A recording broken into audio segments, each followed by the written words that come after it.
What's up, Warriors fans? It's your man Max here from Warriors Latest. As always, like, subscribe, and hit that notification bell as I do post new Warriors videos daily. Now, we know it's been a long summer and this Jonathan Kaminga situation keeps dragging on. We get bad offers from the Suns, we get bad offers from the Kings, but finally, at long last, we may have something that will move the needle for the Warriors and finally resolve this Kaminga situation where it gets Kaminga out of here while also bringing in top tier talent back. And that is Josh Giddey.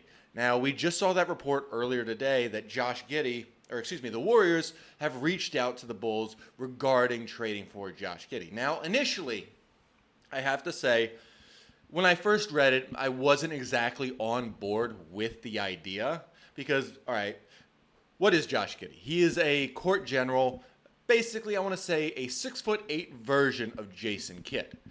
Now, I like the fact that he's 6'8" because I love my big players. I love my guys being really tall. I'm not a fan of small ball in the slightest. It works when you're younger or you have a youthful roster and you have the athleticism to go back and forth. But like these days, with the league pivoting back to big men and just larger rosters, especially when you have to go up against the likes of Oklahoma City and their large roster, as well as Houston and their large roster, I'm getting a little more liking to what Giddey offers. And on top of that, I didn't like it because, all right, he's a court general. How is that going to mix with Steph? Now, Steph, easily the best point guard in the league. There's no question. I can't even... Coming to mind, I think it's like Steph, maybe 50 feet of shit, and then everybody else because of the magic that he performs on the court. But looking at Giddey, I think about it. He may not be the perfect fit, but he helps the Warriors both in the short and the long term. Because with his current situation, he's looking for $150 million over 5 years. And I look at it, okay, that's going to create problems for the Warriors in terms of cap space, but you know what? I think all things considered, there are ways to maneuver around that where, you know what, you can make it work. And on top of that, I realize that Giddey may actually help Steph extend his career and extend that window by eventually becoming the primary ball handler and allowing Steph to play off the ball as a spot-up shooter who can also create his own shot. Now, let's look at the good. Now, the good is Giddey's skills fit into the Warriors' motion offense. Now, he averaged almost 8 assists per game to go along with 8 rebounds and nearly 15 points. So he is a guy who can really move the ball around, grab rebounds, and score in his own right. Now, in the Warriors' offense, that's going to be great in pick and pop situations. Like, say, once they get this resolved, they're going to sign Horford, they're going to sign D'Anthony Melton, they're going to sign Seth Curry, and that's a lot of three-point shooters. Say they do a pick and pop situation or a pick and roll situation where they have Horford come up, set the pick, and you've got Giddey driving to the basket. He just pops it out over to either Horford, Steph, Seth, or D'Anthony Melton for a quick three to get that. And he could also be under the basket to grab that rebound with Draymond as well. So I do like that idea. And on top of that, him being able to distribute the ball as well as he does is only going to help the Warriors get better shots than they got last season. Imagine him just dishing it over to Jimmy for an easy 2, or dishing it over to Draymond to allow him to get his buckets. That works great. Or even allow him to just attack the basket, get a quick bucket, and say they collapse on him, passes it out to Steph for an automatic 3. Now, I do like that fact, and on top of that, while his defense may be a little questionable, he is going to continue to get better, as he's shown improvements last year when he had his best season defensively in his 4 years in the league. And on top of that, he improves by being a leader not only with the Bulls, as he learned this past year, but with the Australian national team. And in the coming years, whether it be the FIBA World Championship or even the Olympics in 2028, he's going to continue to develop. And I think that's an important piece that the Warriors need moving forward because, like I said, after 2027, it's a complete reset. Now you bring Giddey in, okay, maybe we extend that reset into 2028 and then keep moving from there, play it year by year. And say Steph does retire or he doesn't retire, he could still continue his career with the Warriors because he doesn't have to be as much of a ball handler, and it allows Giddey to really be that court general where, again, Steph is just that off-the-ball shooter, similar to how Klay Thompson was with the Warriors when they did their initial Splash Brothers run. Now, looking at the issues, that's where things are really going to come to a full view. All right, the biggest issue is his shot from outside, and at least from distance, isn't that consistent yet. And, all right, that's a problem, but remember, Giddey is only 23 right now, or I believe he's turning 24 soon. I'm not 100% sure. But he's going to continue to develop and continue to get better. And that is the most important part. And that's going to fit in the Warriors' motion offense that likes to shoot the threes, that likes to fast break, get an easy 2 or an easy 3, and then get back on defense. And while he has his defensive lapses, I think playing next to Jimmy Butler is going to teach him how to be a great defender. Because Jimmy can lock down the best of them. He can lock up LeBron. He can lock up Giannis. He can lock up anybody he wants when the effort is there. And the spotlight's always going to be on him, which is great. And I love that overall move. Now, the other issue for the Warriors is going to be what's going to include in the trade. And I don't know. That's the problem. The Bulls have stated multiple occasions that they have no interest in trading trading Giddey. So it's going to take a really big offer to get Giddey from the Bulls. And I look at the Bulls last year. They were I wouldn't call them a dumpster fire. They were a middling franchise because they are still recovering from their opportunity to go all in back in 2021, where they traded a lot for DeMar DeRozan. They gave Zach LaVine that huge contract. They traded a lot for Nikolai Vucevic, and they spent a decent amount of money on Lonzo Ball. And once Lonzo went down, everything went down with him.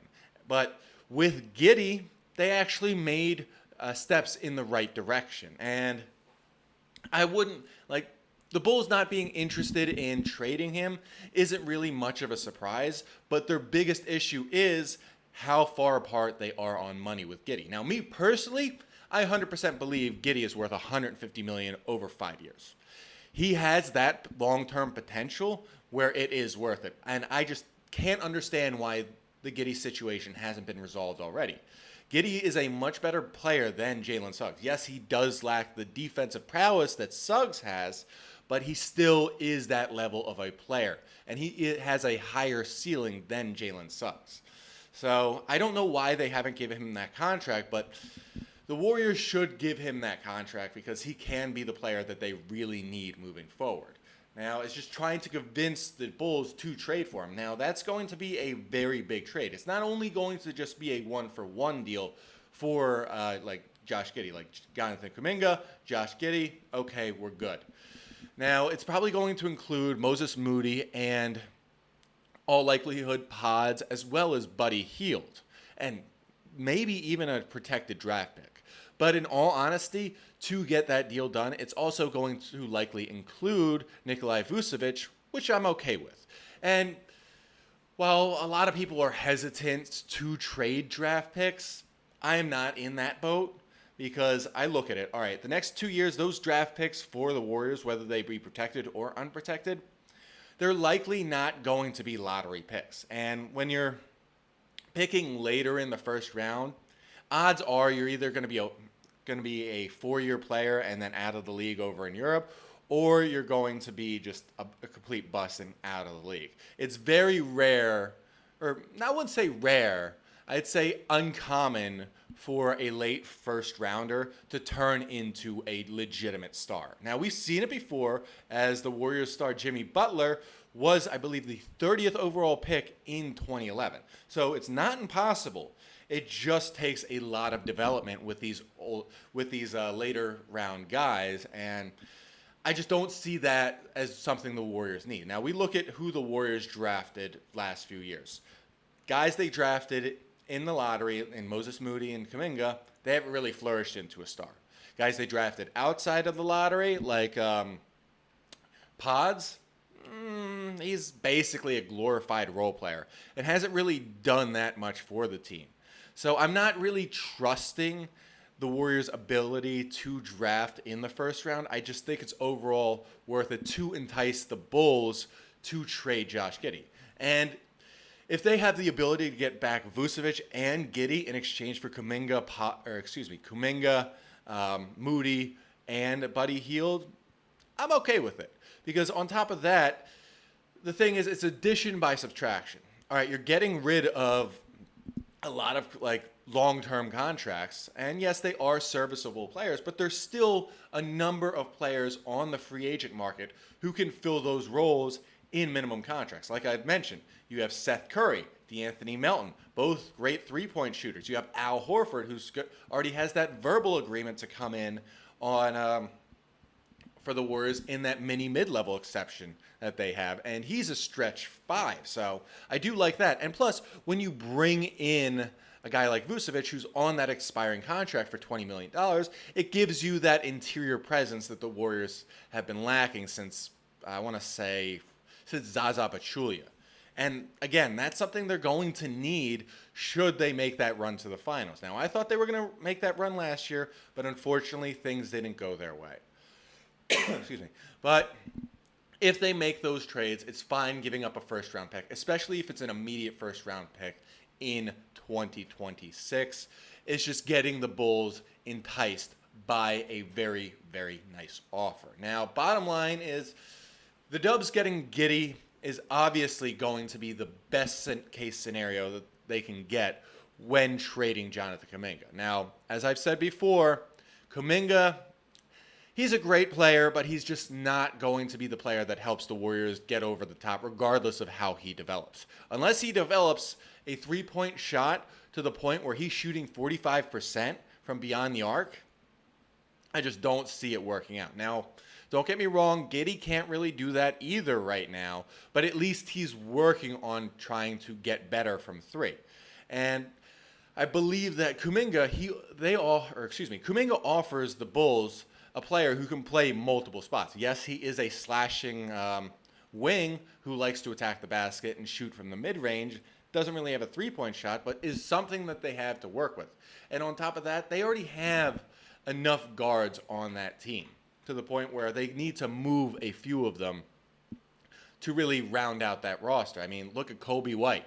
He really flourished when Lonzo Ball was out, and I think they need to continue to let him grow. And with Giddey on the team, I don't know how he is going to grow as a player playing off the ball when he wants to be a primary ball handler. But that's what I want to see the Warriors do with Kaminga. Trade him for Giddey. If it costs a first-round pick, trade the first-round pick. If it costs Moody, if it costs Buddy Hield, trade them too. We could sign Seth Curry and DeAnthony Melton and maybe even Malcolm Brogdon if we need to fill out those roles. But getting Giddey is going to be that move which really puts them over the top for their championship run now and for the future of the Warriors after the dynasty. Now, that's all I have to say today for Warriors Latest. As always, like, subscribe, and hit that notification bell. And if you don't like the idea of Josh Giddey coming to the Warriors in exchange for Kaminga, feel free to comment, "Nice try, Giddey," down below, as I'd love to see how many people are against it. And also, if you have any other trade ideas for Jonathan Kaminga, feel free to comment below as well. As I just don't see them getting a better deal than Josh Giddey. And as always, go Dubs.